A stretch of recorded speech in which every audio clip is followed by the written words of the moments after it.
I've been watching Shobana since the mid-1980s, and at that point she felt like a real pioneer.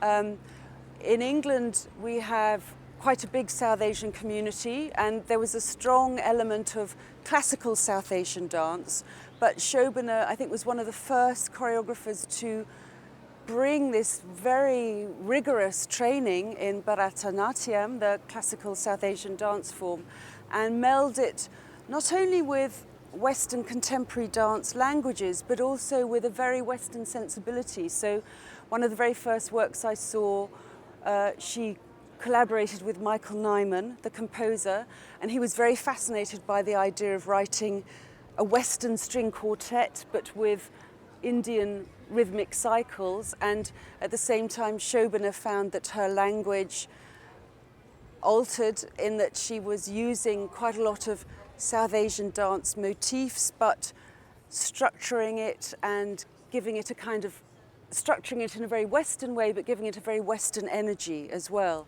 And in all the time I've been watching Shobana's work, it changes every time, because it's not just the relationship between Western and South Asian dance forms, but it's the way she reacts to different composers, a different visual artist. So the mix is always incredibly rich. This is a completely new phase of Shobana's work, I think. The style of movement is so rooted in the space and the architecture of the church. So what you see with those dancers in the pews is dance where you can hardly see the dancer's legs or the feet, so it's not about footwork or jumps, it's about almost the dancers surfing across the pews and in the space, making these wonderful architectural shapes within that very, very austere, tall space of the church. It's not like dance on a stage, it's like dance in architectural space, and very, very different quality.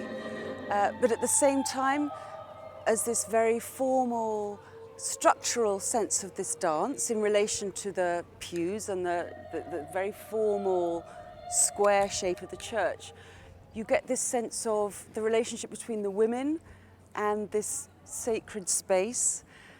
And I'm very interested in that because I think Shobana likes this idea of having a dialogue with the space where she is. So there's something quite rebellious, quite transgressive about these women.